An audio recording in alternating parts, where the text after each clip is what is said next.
I love it. I can't believe it's our Friday show. Fridays bring so many people into our mix. Very excited to, without delay, bring this next guy on.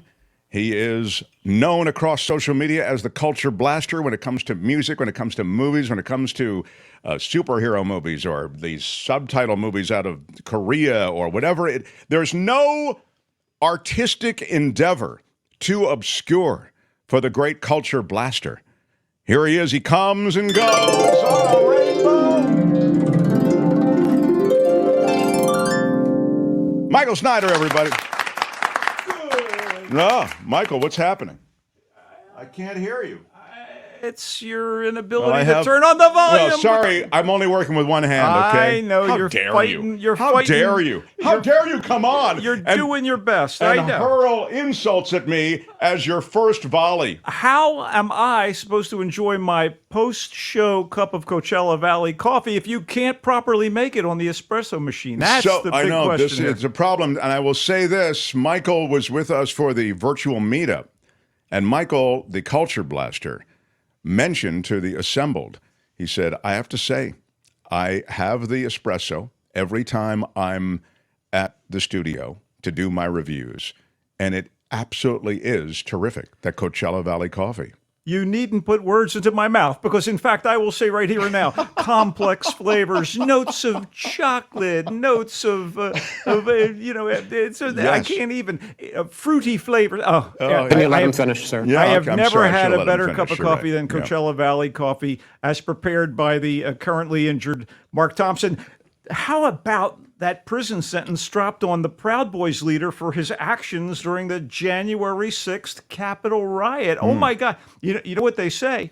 Proud cometh before the fall. Oh, I get it, because it's a pride thing. It reminds me a little of the Don't James ding Brown that. song. James Brown song, say it loud, I'm jailed and I'm proud. Okay. I like it. I love you. You're working topical. I love it when you work topical. You got to work a little on the topical side. Let's talk about movies because that's really my main thrust here on the Mark Thompson Show every Friday morning.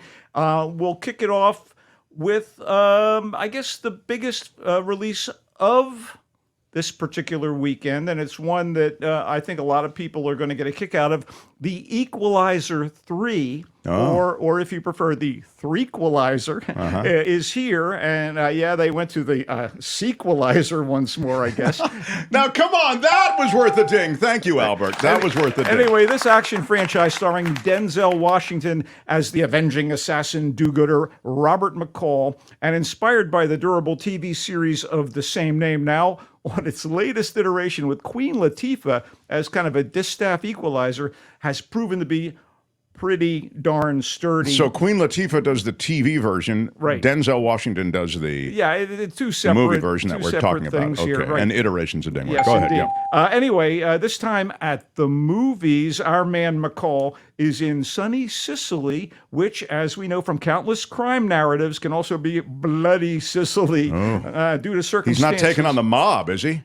Hang on. All right. Due to circumstances that developed during his chosen mission, because he chooses to do things. Oh, he chooses his mission. He's an avenging assassin. Yeah. McCall finds himself recuperating in a charming little coastal town near Naples, and damned if the old war horse doesn't fall in love with the place, which pushes him to go up against the Neapolitan mobsters. Oh, because it's being run by dirty mob They're people. terrorizing the locals. They're oppressing them with the classic mafia protection racket. Wow. Let's this just say... Where's Joe Box? Joe Box and Little Anthony. Yeah, they might be there, actually. in this Dude, one. McCall goes borderline John Wicked on the gangsters, Yeah.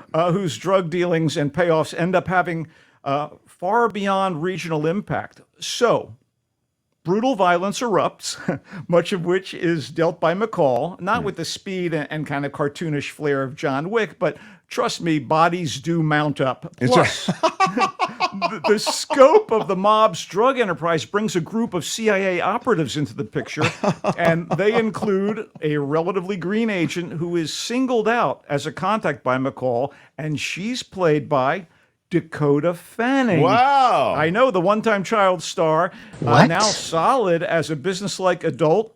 I guess in contrast to her cutie pie younger sister, Elle Fanning, who I don't know, I adore in the period comedy series The Great, which I encourage people to seek out. Anyway, Dakota's quite good here. The settings are scenic, and the shootings, knifings, punch-ups, and more are well choreographed and lensed with precision by that accomplished maker of thrillers, Antoine Fuqua, who, by the way, came to prominence directing Denzel's signature film Training Day, as well as both previous Equalizer movies. And Denzel is still the man as McCall, even as the years begin to catch up to him and catch up to the character. Scripted by Richard Wenk, The Equalizer 3 is lean and mean. It breaks no new ground, but it plays well and delivers the goods on the big screen, which is where you'll find it for now. Wow, It's in Michael theaters. likes the Sequelizer. He likes the movie. I thought you were going to pan it. No. Look, It's not bad, you say. No, it is popcorn munching fun. All right, that's why you're the critic. I was not disappointed. Okay, we need to be disappointed at least once or twice. Oh, great. Every Bring it segment. on. Bring it on. Although I had great expectations considering some of the talent involved, The Good Mother was a disappointment. It's a scattered and flailing and kind of frustratingly inconclusive mishmash of drama and crime thriller with three good actors, nay, sometimes great actors, burdened by a script that seems to be unsure of where to go and how to get there. The actors at the center of this, Oscar winner Hilary Swank, Olivia Cook, and Jack Rayner, can't help but bring their respective A games to this C-level project, as in the letter C, as in an average grade. Swank is Marissa, a hard-drinking Albany, New York journalist and single mom whose estranged, druggy son is murdered, compelling her to team up with his pregnant girlfriend to try and find out who killed him. Paige, the Prego, is played by Cook. And in the mix is Marissa's other son, a cop played by Rayner, who has issues of his own. So Wow, everybody sounds pretty troubled in this I know. one. There's questions of morality, justice, loyalty, and I forgiveness. was trying to think, a single mother. She seems like I might be able to go out with that. Yeah, All these questions arise, and any answers offered seem insufficient. The Good Mother, directed and co-written by Miles Jorvis Peyrafit, is one of those stories wherein the truth may not set you free, nor will it move you much, despite some good individual performances by Swank and Cook. You know what? You'd be better off watching Cook in Thoroughbreds and Rayner in Sing Street, both movies, very different films that I recommend highly, and Swank in most anything else. Yeah, anyway, she's great. The Good Mother is in theaters. But you're saying it wasn't necessarily performances that were bad here. It was just that you felt the story and the script don't hold up. Okay. It ambles. It goes into Ambles is a ding word. blind alleys. I don't know. Okay. So released alongside the cheerfully violent neo-feminist teen comedy Bottoms, Perpetrator takes a gorier horror movie approach to issues of female subjugation and emancipation. Subjugation and emancipation's a ding word too. Okay. Emancipation is one of the things that we embrace here in course. America, please. Screenwriter and director Jennifer Reeder has fashioned a surreal, darkly funny, and occasionally gut-churning dive into blood, gender wars, and myth-making that suggests what women may have to do to survive against certain odds. So her teenage heroine, one Jonquil Johnny Baptiste, is a nihilistic petty thief. Nihilistic.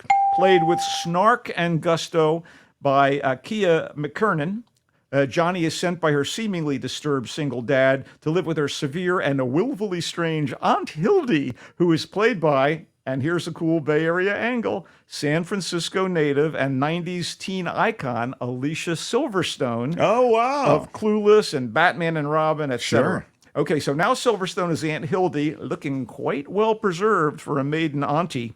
Although she's a bit of a pill, Hildy insists on celebrating Johnny's 18th birthday with a rather unusual cake and the pronouncement that her niece is about to channel some serious inherited supernatural powers on the landmark occasion, which turns out to be a good thing since a number of Johnny's female classmates at her sketchy new high school have gone missing. So Johnny's growing abilities, which seem to channel her emotions, especially anger and empathy, may be necessary to counter the fiendish and quite horrific plans of the perp behind the disappearances. McKernan, Silverstone, and the rest of the cast give their all to the madness in play, and it works. Perpetrator is bizarre and smart and inventive stuff with fresh imagery and these really sly tonal shifts that stuck with me days after I watched it. Filmmaker Reader is a talent to be reckoned with, and I'm eager to see what she does next.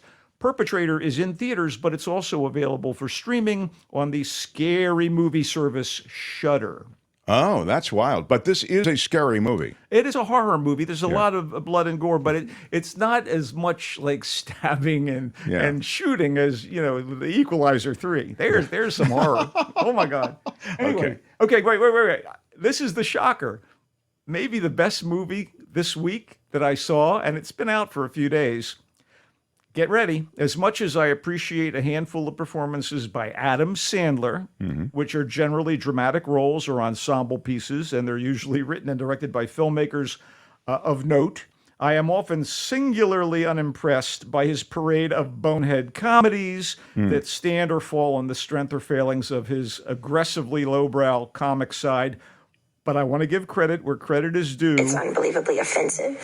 Yeah. Well, some of the stuff can be offensive. You are so not invited to my bat mitzvah. Oh, yeah. The latest Sandler production for Netflix is actually a treat to watch. Really? True to its title, You Are So Not Invited to My Bat Mitzvah leans into Sandler's Jewishness and a recent tendency he has toward nepotism in his movies. I mean, Nepotism's a dang word. it features one of his daughters, Sonny Sandler, in the pivotal role of bat mitzvah girl Stacy Friedman.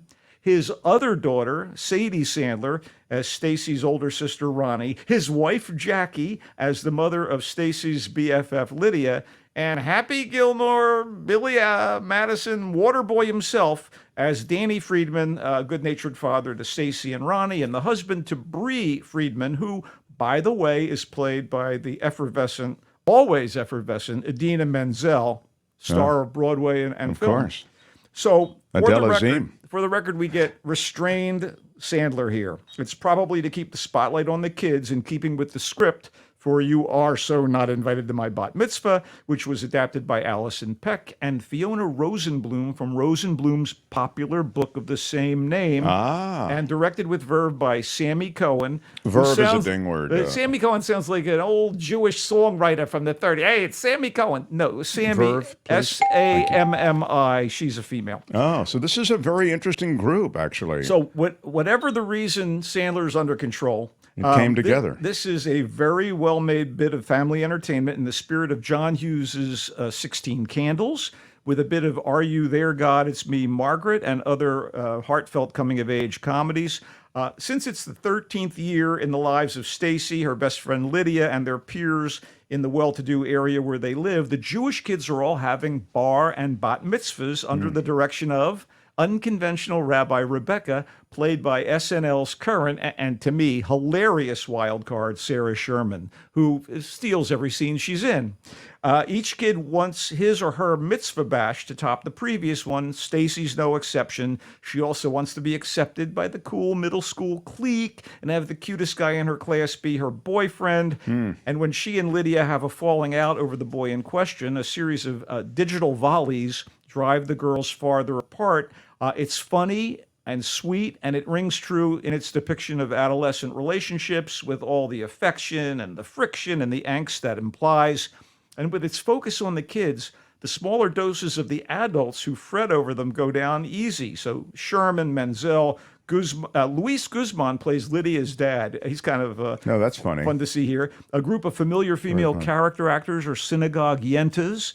And, of course, you get Adam Sandler and all her welcome presences, but none of it would fly without likable, relatable, realistic performances by Sonny Sandler as Stacy and another find, Samantha Lorraine as Lydia. You can call Sonny a Nepo baby at your own peril. As the Sandman's daughter, she was born on third base, for sure, but she hit a home run here. Oh, I love how you brought it home with the, Okay, so third base home run. By the way, Yenta is a ding word, Albert. Well, it's a Yiddish ding word. Right, whatever. You are not so invited. You are so not invited to my bat mitzvah is available in some theaters. But you know what? It's on Netflix, baby. Yeah, it's a streamer, huh? I It watched is it a indeed. couple days ago, and I thought it was pretty good. That Jewish rabbi is hilarious. Love her. Right, that's Sarah Sherman. Yeah. If you don't know her from SNL, Yeah. she is a panic. She will do anything, no matter how gross or crazy. Oh. And that's to her credit.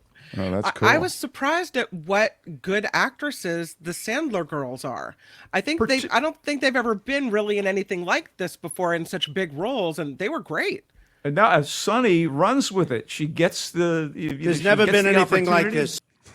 I was shocked. Let me tell you, I was shocked at how much I enjoyed this. Do you need to know any of the Torah You know for this, what? Yeah, Michael? Or wait, you wait, need wait. some kind of Jewish You background? don't have to be Jewish to enjoy Levy's rye bread, or you are so not invited to my bat mitzvah. Okay, all right. Anyway, so a quick note on some TV shows. Yes, sir, please, go ahead in our last minute or two. Go ahead. Ahsoka is on Disney Plus, starring Rosario Dawson. It's a Star Wars TV series. She plays her Jedi Knight character from Clone Wars and The Mandalorian. It's very much about dealing with the time between beating Darth Vader and his forces and what eventually happens during the New Republic's growth as sinister villains kind of gather and prepare to try to take back control of the Empire. You get Mary Elizabeth Winstead, Ray Stevenson, and David Tennant. The great David Tennant Wow. voices a droid, and he's terrific. Plus, I really must point out a couple other really good shows I'm watching. Harlan Coben's Shelter on Prime Video is a miniseries adaptation of his young adult novel about missing children, sinister forces, and Nazis. It's very addictive. Wow. And finally, guess what started today? Dropped its fifth and final season on Netflix. Disenchantment, Matt Groening's Magical Realm animated sitcom. With the feisty Princess Bean, the Elfin Elfo, and Lucy the Demon. I have enjoyed the first 4 seasons of this. It's not Futurama, it's not The Simpsons, but it's got that kind of offbeat humor. And so I say yay to Disenchantment, and that's about it. I love it. So You Are Not Invited to My Bat Mitzvah was also reviewed by the Culture Blaster. He really liked it. He liked a lot of things, and Kim really liked it. She popped in to say really loved it. So that sounds like it might be and good for the whole family. The entire family, and Sunny Sandler has skills, baby. They may be inherited, but you know she's wonderful as the central figure. So it's Sonny Sandler and Sandy Sandler and Sammy Sandler? Is that how he named them? How did he name his kids? It's Sonny Sandler. Who's the other one? Sandler. The other one. Sandy Sandler? No. There was another one, No, though. she's Stacy Friedman. It's Sadie Sandler. Sadie Sandler. There it is. Okay. Thank you. Well, good. I'm glad the Sandlers came up with, they finally hit some pay dirt. Yeah, you know, every time he shoves them into a movie, I'm like, oh, really? And finally, It comes together. Good for them. Perpetrator is the film that's a horror movie, but you really liked it. smart and moody and That's the Alicia Silverstone, well, she plays Aunt Hildy, but yeah, but that's when she's in it. It's her- she's a significant character, but she's not the central figure. Okay. And The Good Mother, Michael felt with that star-studded cast led by Hilary Swank, the cast was fine, but the film sort of misses. It's the not so good mother, if you will. As it turns out, the film is not so good, even though the mother is apparently good. And The Equalizer 3. Now, you don't have to have seen Equalizer 1 and 2. I will say that those people who have seen at least the second one, Yeah. there are a couple payoffs, but they're not important. I didn't remember what the connections were, and I just I went with the flow, baby, and the flow was pretty bloody. You really liked it. There's a level of passion that I've never seen. Well, I think I've seen it before, but the passion, but I thought it was nonetheless impressive. I didn't think you'd like The Equalizer 3, and the fact that you do intrigues me. So that's the way we see it. Any comments on Giants and Niners? The mighty Giants are struggling to get a hold of that third wild card spot and maybe even leapfrog the Chicago Cubs, with whom they have, I think, some coming battles before the season's out. And good God, am I thrilled at Kyle Harrison, the young kid they brought up from AAA. And the Unreal. the other rookies, Patrick Bailey plays like he's been in the game for a decade. I can't believe we found such a terrific catcher in the wake of Buster Posey. and he seems unfazed, and he calls a great game. And of course, let's not forget, Yaz is back, baby. How about that? Albert was talking about that. Mike Yastrzemski's back. The guy's got baseball in his blood. Was it who had a great outing recently, though? I know we've kind of struggled lately, but didn't from pitching, I thought. Alex Cobb, baby. Cobb, exactly. Yes, Cobb had a great. He came within one batter of a no-hitter, right? Yes, he cobbled together a great performance. Oh, my God. All right. Yes, I'm very unhappy with everything How dare you. I'm Yes. curious. How Why dare you, do we- Michael? why He do- comes and goes. He stayed too long this time. Bye-bye, Michael. Go we love Niners! you. We love Go you. We Giants! love you. Woo! The Culture Blaster, if you're looking for him. Hi, it's Mark, and I thought that was great. Hit the notification bell. You'll know whenever there's a new video being dropped, and please subscribe to our channel to help us save the universe.